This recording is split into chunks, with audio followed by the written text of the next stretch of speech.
This video was brought to you by Nebula. Sign up using the link below to get access to the exclusive content and an ad-free experience. Over the last few months, enthusiasm for Western sanctions has waned. Despite being unprecedented in their scope and severity, various commentators have begun asking whether the sanctions were as effective as they could have been, and whether in some respects they've actually backfired. This has become a popular meme in Russian state media, and both Putin and the Russian finance minister have themselves claimed that the Russian energy sanctions are actually helping Russia. So, in this video, we're going to try and evaluate the true efficacy of Western sanctions, and ask whether further sanctions are really a good idea. The first thing we should say before we dive into this is that this is actually a revamped version of a video we posted a couple of weeks ago, titled "Have Sanctions Backfired?" You won't find it on the channel because we ended up pulling it, essentially because we decided that it didn't meet our standards of neutrality. If you want to know more about that, go to our latest community post where we discussed our decision in more detail. Anyway, with that being said, let's get into it. So, the aim of this video is to evaluate the efficacy of the West's sanction regime imposed on Russia.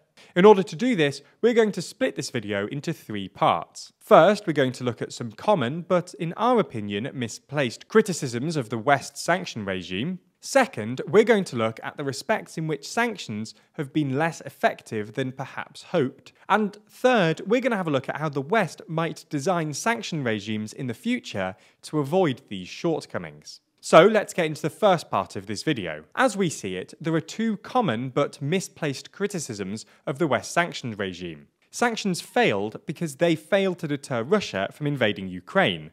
And the strength of the ruble demonstrates that Russia's economy is booming. Let's start with the first criticism, that sanctions failed to deter Putin from beginning or continuing his invasion of Ukraine. For starters, it's not clear whether this is entirely correct. Whether or not sanctions have worked as a deterrent depends on what would have happened had sanctions not been introduced. And the relevant counterfactual here is difficult to pin down. It's possible, for example, that if the West had imposed milder sanctions or no sanctions at all, Putin might have decided to go for an even larger mobilization, safe in the knowledge that he could replace any lost equipment by buying it on the international market. The point we're making here is that while sanctions clearly haven't acted as a total deterrent, because, well, Putin still invaded, they might have acted as a partial deterrent, in that things might have gone even worse had they not been implemented. This isn't implausible either. Sanctions have made restocking Russia's depleted army more difficult, both because the Russian state can't afford it and because the required technology is banned by sanctions, and the coming recession will also limit Putin politically, insofar as the population is less likely to tolerate both a costly war and a recession than just a war. But perhaps most importantly, while these sanctions might not have totally deterred Putin this time, their severity will have deterred both Putin and other actors from engaging in similar behaviour in the future. If you're China looking at Taiwan, or even Putin thinking about taking a second shot at Ukraine later, the scope and severity of these sanctions will definitely make you think twice. Russia is looking at somewhere between a 7 and 15-point GDP contraction this year, a massive exodus of human capital, and the potential loss of about $300 billion worth of central bank assets, far greater than anything imagined before the war began. Anyway, on to the second criticism, that the strength of the ruble proves that sanctions aren't working. As you might have heard, the ruble has recovered from its February low and is trading at about 57 rubles per dollar. As we've mentioned in previous videos, the strength of the ruble is largely due to capital controls imposed by the Russian government. While the Russian economy has fared surprisingly well so far, that's largely because Russian businesses are currently relying on reserves, and Russia's own central bank has admitted that the economic damage will only really kick in the third quarter of this year. And that economic damage will be serious. The IMF predicts an 8.5% drop in GDP in 2022, then a 2.3% contraction in 2023, while the World Bank expects an even larger contraction of 11.2% in 2022. Nonetheless, it's still true that the demand for the ruble has increased in the last few months, largely due to the fact that Russia is running a heavy trade surplus. Russia's trade surplus is expected to jump from 7.5% in GDP in 2021 to about 15% this year. Essentially, Russia is exporting more than it imports, which pushes up the value of the ruble. Now, the fact that Russia is selling off a lot of stuff doesn't mean that its economy is in good nick. The health of an economy depends on the strength of both its exports and its imports, and Russia's imports aren't doing so well. Nonetheless, the continuing strength of Russia's exports does suggest that the West's export sanctions, which are mostly focused on energy, haven't been as effective as hoped. This is because the related supply chain disruption has pushed up prices across the globe, which has more than compensated for any lost sales on Russia's part. According to a report by the Center for Research on Energy and Clean Air, Russia sold about 93 billion euros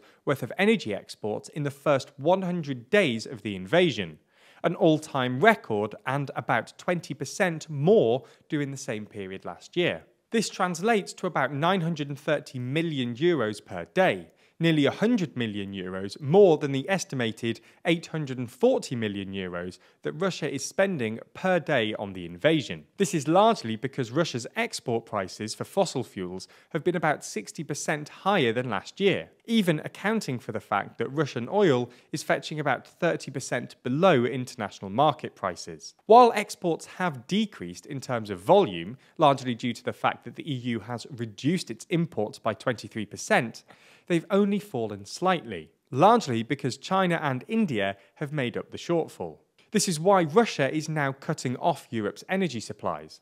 They know that any shortfall will be more than compensated by higher prices. This is what happened in June, when Russia reduced flows via Nord Stream 1 from about 160 MCM per day to about 90, bringing total flows into Europe down nearly 40%. European gas prices subsequently jumped about 60%, meaning that Gazprom made money overall despite reduced flows. Now, the fact that Western sanctions have failed to reduce Russia's reserves, and possibly even increased them, doesn't necessarily mean that they've been a failure, or that the West should remove them.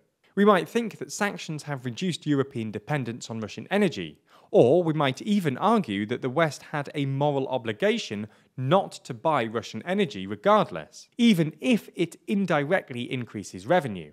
Nonetheless, if Europe does want to reduce Russia's economic capacity for war, then it should think very carefully about the next round of energy sanctions, which target crude oil.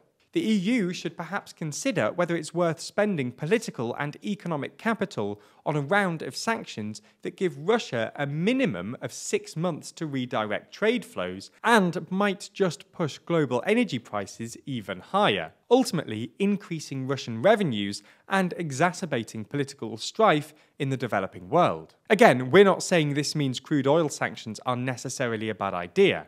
As we mentioned a second ago, there are other reasons to be in favour of sanctions. But it's worth keeping in mind that so far, energy sanctions have failed to reduce Russian revenue, and it's at least possible that the EU's limited political capital would be better spent on some other anti-war efforts. If you want more from TLDR, then check out our exclusive videos on Nebula. We've got explainers on Ukraine's alliances and Europe's lack of leadership, discussions about Europe forcing Apple to use USB-C, and the UK's leadership race, and fun videos like our blooper reel and office tour. Not only that, but you'll get all of our regular videos ad-free, and often earlier than YouTube. If you're interested, I have good news, because we've partnered with CuriosityStream, the home to the best documentaries online. Thanks to them, you can get both streaming services, CuriosityStream for the docs and Nebula for bonus TLDR, for less than $15 a year. That's a wild deal, and a 26% discount on their already low price. So get yourself a ton of documentaries and exclusive content from your favourite creators, including the Daily Briefing Extended Edition, by signing up using the link below. Thanks for your support.